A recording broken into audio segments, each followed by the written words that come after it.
Assalamualaikum student. This video is for class 9. ये class 9A B दोनों के लिए है। इस वीडियो में हम लोग वापसी कहानी के बारे में पढ़ेंगे। उससे पहले जैसे हम लोग लेखक परिचय पढ़ते हैं, यहाँ पे हम लोग लेखिका परिचय पढ़ेंगे क्योंकि इस कहानी की लेखिका है।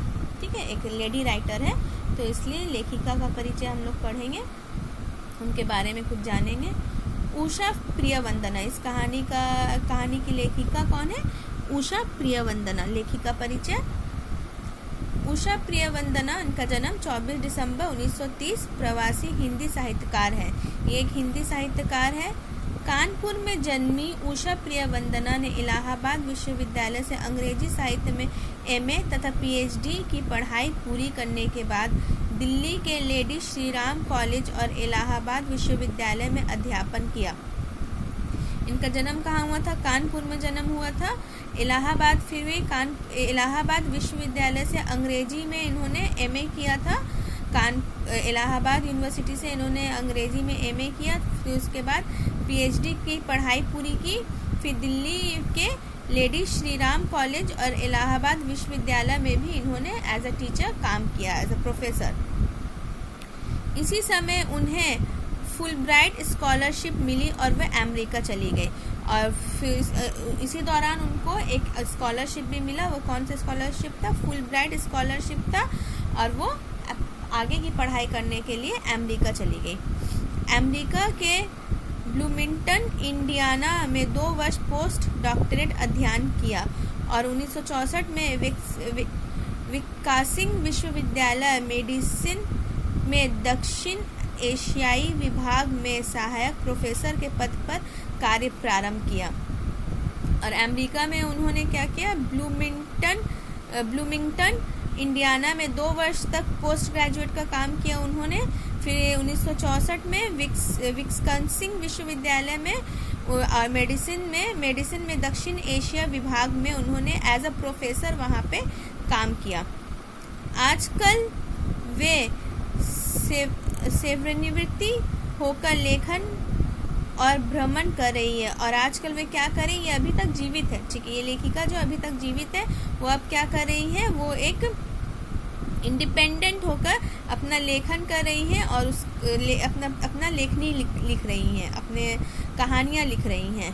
उषा प्रियवंदना के कथा साहित्य में 6वें और 7वें दशक के शहरी परिवारों का संवेदनपूर्ण चित्रण मिलता है। उषा प्रियवंदना के साहित्य में कहानी में कब का 6वां और 7वें दशक का शहरी परिवार उस वक्त किस तरह होता था, उसका पूरा चित्रण हम लोग को देखने में इनकी कहानियों में मिलता है। उस समय शहरी जीवन में बढ़ती उदासी, अकेलेपन, ऊब आदि का आकलन करने में उन्होंने अत्यंत गहरे यथार्थ बोध का परिचय किया है।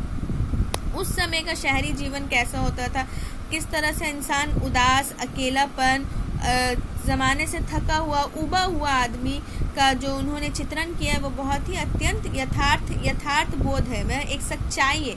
इनकी कहानी में हम लोग को ऐसा लगता है कि हमारे आसपास के वातावरण से ली गई कहानी है और कहानी में बहुत सच्चाई है। इनकी प्रमुख कृतियाँ क्या क्या है? कहानी संग्रह में क्या क्या है?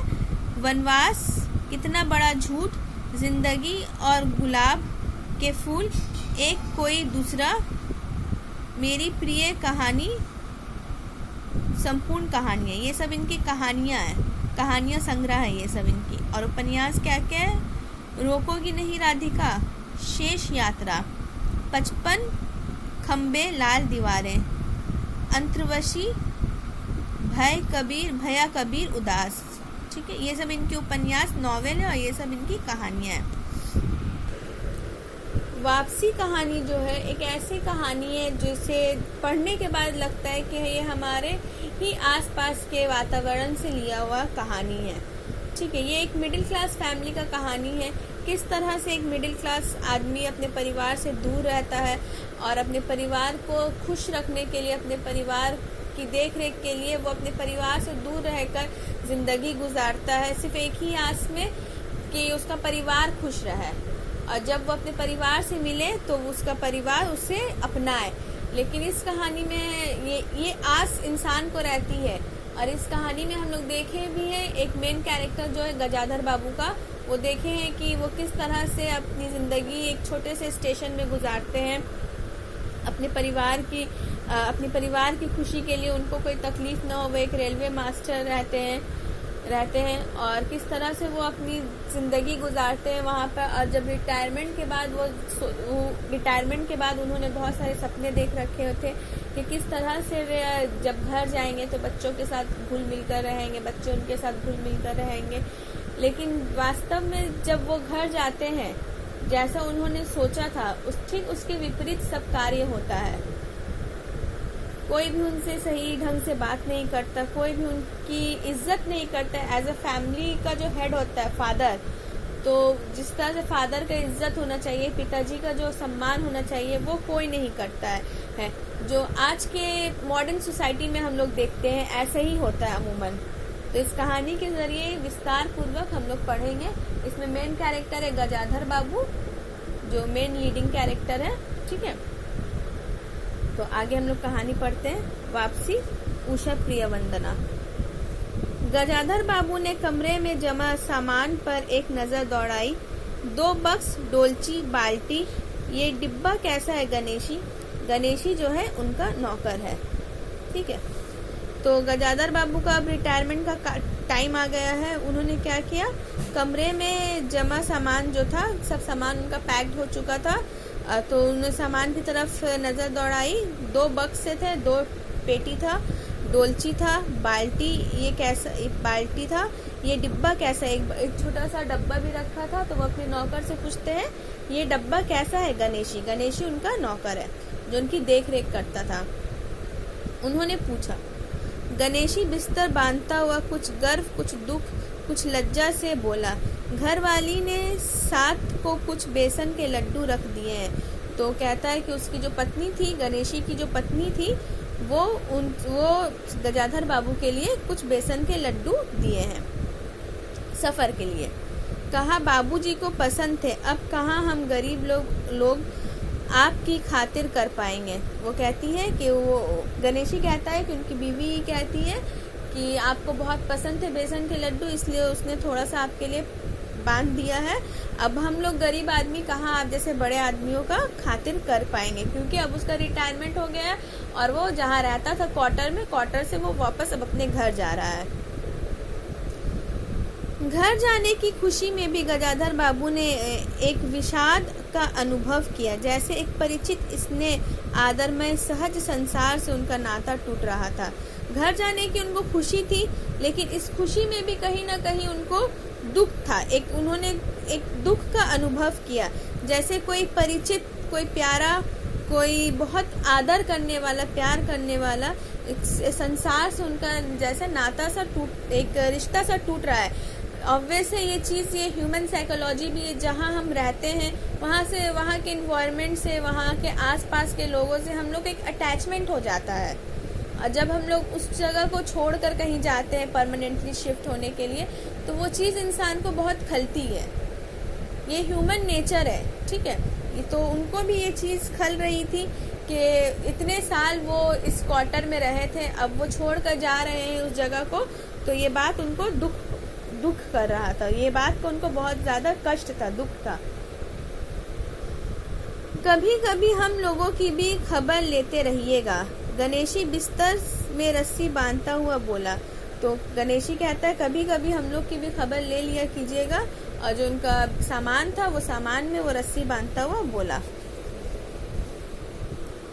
कभी कुछ ज़रूरत हो तो लिखना गणेशी, इस आगाहन तक बिटिया की शादी कर दो। तो वो गणेशी से कहते हैं, गजाधर बाबू गणेशी से कहते हैं, अगर कभी तुमको किसी चीज़ का ज़रूरत रहा तो तुम हमको बताना।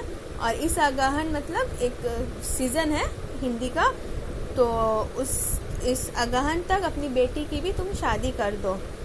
गणेशी ने अगोछे के छोर से आंखें पोंछी। अगोछा का छोर मतलब स्लीव से, जो स्लीव्स आस्तीन जो रहता है उसके आस्तीन से अपने आंसू को पोंछता है और कहता है, अब आप लोग सहारा ना देंगे तो कौन देगा?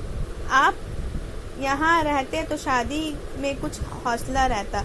तो वो कहता है अपना, वो भी दुखी था, वो भी दुखी था और अपने आंसुओं को पोंछता हुआ कहता है कि अगर आप लोग ही सहारा ना देंगे तो कौन देगा, लेकिन अगर आप यहाँ रहते तो हम लोग को बहुत हौसला रहता, हिम्मत रहता। गजेंद्र बाबू चलने को तैयार बैठे थे। रेलवे क्वार्टर का वो कमरा जिसमें उन्होंने कितने वर्ष बिताए थे, उनका सामान हट जाने से कुरूप और भद्दा लग रहा था। अब गजेंद्र बाबू जाने के लिए तैयार बैठे हुए थे और रेलवे क्वार्टर का वो कमरा जहाँ पे ना जाने उन्होंने कितने साल रहे हैं यहाँ पर, अब जब जा रहे हैं तो उनका सारा सामान कमरे से हट गया है। तो कमरे से सामान हटने के बाद कमरा क्या है, कुरूप मतलब भद्दा, बदसूरत लग रहा था। आंगन में रोपे पौधे भी जान पहचान के लोग ले गए थे। वहाँ जहाँ मिट्टी बिखरी हुई थी, पर पत्नी बाल बच्चे के साथ रहने की कल्पना से ये बिछुआ एक दुर्बल लहर की तरह उठकर विलीन हो गया। जहाँ से आंगन में, उनके घर के आंगन में, क्वार्टर के आंगन में बहुत सारे पेड़ पौधे भी लगे हुए थे। तो उनके जान पहचान के जो लोग थे वो लोग पेड़ पौधा भी लेकर चले गए और पेड़ पौधा ले जाने के बाद वहाँ पे काफी सारी मिट्टी बिखर गई थी। लेकिन पत्नी और बच्चों के साथ रहने का जो उनको खुशी था, जिस खुशी की उन्होंने कल्पना की थी, उसके आगे ये सब कुछ उनको बहुत ही छोटा सा लग रहा था। ये खुशी के आगे उनके सारे दुख जो है, ये सब जो कष्ट था, ये सब कहीं खो जा रहे थे, जो खुशी उनको हो रही थी। ठीक है, इस वीडियो में इतना ही। नेक्स्ट वीडियो में हम लोग आगे पढ़ेंगे। ओके।